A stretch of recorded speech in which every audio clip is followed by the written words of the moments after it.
हर घर पाठशाला में बच्चों का स्वागत।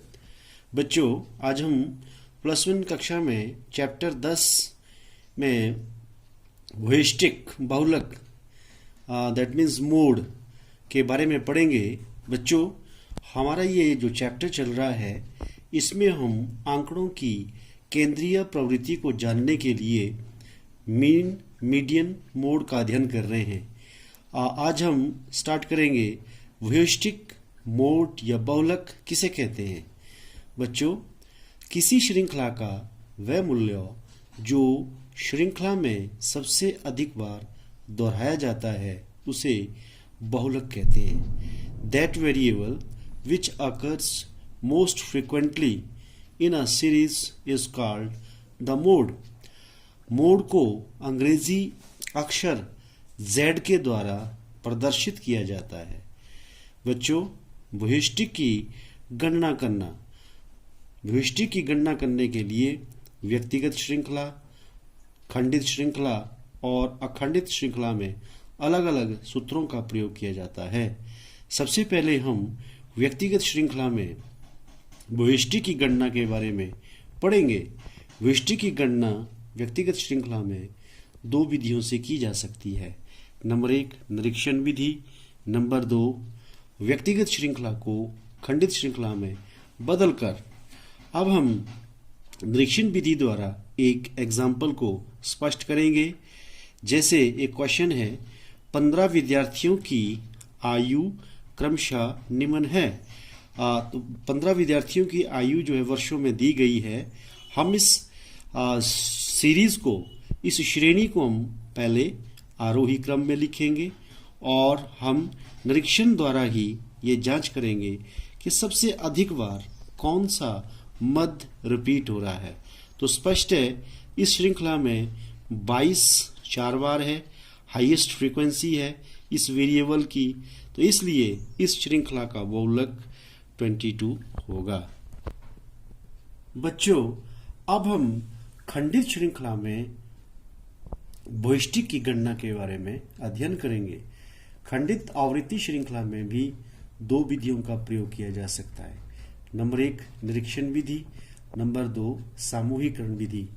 बच्चों, निरीक्षण विधि में हम केवल आंकड़ों की जो सबसे बड़ी आवृत्ति होती है, हाईएस्ट जो फ्रीक्वेंसी होती है, उसके सामने वाला वेरिएबल उस श्रृंखला का फ्रीक्वेंसी का बहुलक होता है।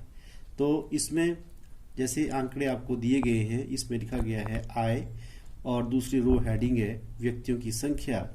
तो इसमें 140 मद की 10 आवृत्ति है, हाईएस्ट फ्रीक्वेंसी है, इसलिए इस आंकड़े में, इस व्यक्तिगत खंडित श्रृंखला में बहुलक 140 होगा। इसके बाद दूसरी आती है सामूहिकरण विधि। बच्चों, कई बार श्रृंखला में 2 या 2 से अधिक चरों की आवृत्ति सबसे अधिक होती है। इस स्थिति में सामूहिकरण विधि लागू होती है। इस विधि में 2 सारणियां बनाई जाती है। एक सारणी सामूहिकरण सारणी होती है और दूसरी विश्लेषण सारणी होती है। बच्चों, जो आपको श्रृंखला दी होगी उसमें सबसे पहले हम ये देखते हैं कि अगर 2 मदों की आवृत्ति हाईएस्ट है तो उसमें यह निर्णय करना मुश्किल होता है कि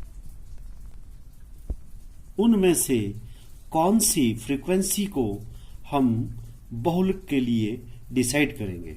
तो बच्चों, जब ऐसा क्वेश्चन होता है तो अब तब हम सामूहिकरण विधि में सबसे पहले एक सारणी बनाते हैं। उस सारणी में सबसे पहले कॉलम में मदों को लिखा जाता है अगर वो खंडित श्रृंखला है, और उसके बाद आवृत्ति लिखी जाती है फर्स्ट कॉलम में, और सेकंड कॉलम में जो है फर्स्ट और सेकंड आवृत्ति को जोड़ा जाता है 2-2 के समूह में।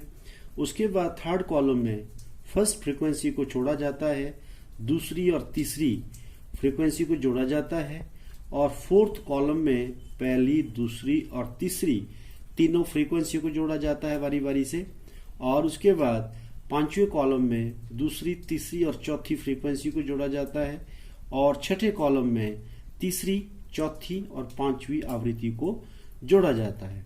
उसके बाद सबसे बड़ी जो आवृत्ति होती है सभी कॉलम्स में उसको अंडरलाइन किया जाता है, उसको गोल किया जाता है। उसके पश्चात जो है विश्लेषण सारणी बनाई जाती है। विश्लेषण सारणी में हम जो हमारी पहली जो रो होती है उसमें हम मदों श्रृंखला के चरों को लिखा जाता है और उसके बाद हम जितने सामूहिकरण सारणी में जो 6 कॉलम होते हैं उन 6 कॉलम के स्थान पे हम 6 रोज बनाते हैं। आगे को रोज हम बनाते हैं first row, second row, third row, fourth row, fifth row और सिक्स्थ रो। उसके बाद हम देखते हैं कि पहले कॉलम में के जो हाईएस्ट फ्रीक्वेंसी थी उसके सामने वाले चर कौन कौन से हैं और कितने चर थे उस पे हम टिक लगाते हैं। और बच्चों इसी तरह से हम दूसरे कॉलम में हाईएस्ट फ्रीक्वेंसी के सामने वाले चरों में हम टिक लगाते हैं और अंततः सारणी के अंत में जिस मद के सामने सबसे अधिक टिक के निशान आते हैं वह बहुलक होता है। बच्चों सामूहिकरण विधि आपको बुक में जब आप प्रैक्टिस करेंगे, न्यूमेरिकल को करेंगे तो आपको जल्दी पता लगेगा। अब हम इसके बाद हम शुरू करेंगे अखंडित श्रृंखला में बहुलक की गणना करना। बच्चों अखंडित श्रृंखला में हमें क्लास इंटरवल वर्ग अंतराल दिए होते हैं और सबसे पहले हमें उस श्रृंखला में जो है सबसे बड़ी आवृत्ति को देखना होता है और जहाँ पे जिस क्लास इंटरवल की हाईएस्ट फ्रीक्वेंसी होती है वो क्लास इंटरवल बहुलक वर्गांतर कहलाता है। और उसके बाद हम सूत्र लगाते हैं Z is equal to L1 plus F1 minus F0 over 2F1 minus F0 minus F2।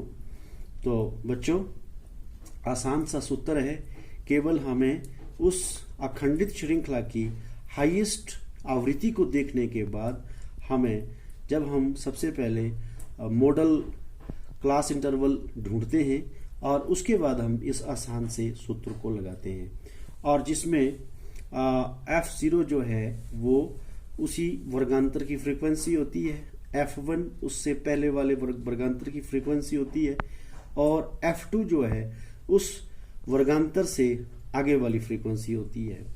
परंतु कई बार अखंडित श्रृंखला में भी अगर 2 वर्गांतरों की हाईएस्ट फ्रीक्वेंसी हो तो उसमें भी सामूहिकरण विधि द्वारा बहुलक ज्ञात किया जाता है। तो बच्चों बहुलक ज्ञात करने की हमने विधियां निरीक्षण विधि और सामूहिकरण विधि दोनों विधियों को हमने तीनों प्रकार की श्रृंखलाओं में व्यक्तिगत श्रृंखला, खंडित आवृत्ति श्रृंखला और अखंडित आवृत्ति श्रृंखला में हमने उसको सीख लिया है। अब हम कुछ विशेष तरह की सांख्यिकीय श्रृंखलाओं में वैशिष्टिक अर्थात बहुलक की गणना करने के लिए कुछ विशेष स्टेप्स को स्टडी करेंगे। नंबर 1, कई बार बच्चों हमारे पास अनइक्वल असमान वर्गांतर वाली अखंडित श्रृंखलाएं होती है। जब ऐसी श्रृंखलाएं होती है तो सबसे पहले हम वर्गांतर को बराबर करते हैं और उसके बाद वही सूत्र Z is equal to L1 plus F1 minus F0 over 2F1 minus F0 minus F2 into I सूत्र का प्रयोग करते हैं। उसी तरह से अगर हमारे पास कभी समावेशी श्रृंखला हो, सबसे पहले उस समावेशी श्रृंखला को अपवर्ती श्रृंखला में बदला जाता है। उसके बाद द्वारा से वही सूत्र Z। अब इसी प्रकार अगर हमारे पास कभी मध्यम मूल्य वाली श्रृंखला अगर हो तो उसका हम सबसे पहले क्लास इंटर में बदलते हैं और उसके बाद वही सूत्र बहुलक ज्ञात करने के लिए लगाए जाते हैं। अगर हमारे पास संचयी आवृत्ति श्रृंखला हो तो उसको भी हम रेगुलर क्लास इंटरवल में बदल करके व्यूहिस्टिक के उन्हीं सूत्रों का प्रयोग करके हम उसे हल करते हैं। बच्चों, अब हम एक ऐसा सूत्र पढ़ेंगे जिसमें समांतर माध्य और मध्यिका द्वारा व्यूहिस्टिक की गणना की जाती है। तो इसका सूत्र है z is equal to 3m minus 2x bar, where z stands for व्यूहिस्टिक या mode, m stands for median, x bar stands for arithmetic mean. तो बच्चों, अब हम तीनों प्रकार की श्रृंखलाओं में व्यूहिस्टिक निकालने की विधियां विस्तार से पढ़ चुके हैं। अंत में अब हम पढ़ेंगे कि ग्राफिक विधि, व्यूहिस्टिक ज्ञात करने की ग्राफिक विधि क्या है, अर्थात ग्राफ द्वारा व्यूहिस्टिक की गणना कैसे की जा सकती है। बच्चों, जब हमने ग्राफ द्वारा व्यूहिस्टिक की गणना करनी हो, सबसे पहले हम दी गई श्रृंखला के लिए ग्राफ पेपर पर एक आयत चित्र बनाते हैं। सबसे पहले आयत चित्र बनाया जाता है और नंबर 2, उसके बाद हाईएस्ट फ्रीक्वेंसी वाले आयत के एक किनारे को दूसरे आयत के किनारे से मिलाते हैं और इसी प्रकार आयत के दूसरे किनारे को उसके सामने वाले आयत के किनारे से मिलाते हैं। जहां दोनों रेखाएं आपस में कटती है वहां से x अक्ष पर लंब डालते हैं। जहां वह लंब x अक्ष को काटता है वह व्यूहिस्टिक अर्थात z होता है। बच्चों, ग्राफ द्वारा भी हम जब व्यूहिस्टिक की गणना करते हैं तो इसके लिए हम आयत चित्र की सहायता लेते हैं और सबसे जो ऊंचा जो आयत बनता है उसमें हम उनके किनारों से हम रेखाएं खींचते हैं और आपस में वो कटती है, वहां से x अक्ष पर लंब डाला जाता है। तो इसके लिए भी आप बुक में दिए गए न्यूमेरिकल क्वेश्चन का अभ्यास करेंगे। तो बच्चों, अब हमारा ये पूरा पाठ केंद्रीय प्रवृत्ति की माप वाला पाठ मीन मीडियन मोड यहाँ समाप्त होता है और आप बच्चों को निरंतर जो है इसके फॉर्मूलों का घर में अभ्यास करना है। Thanks, have a nice day.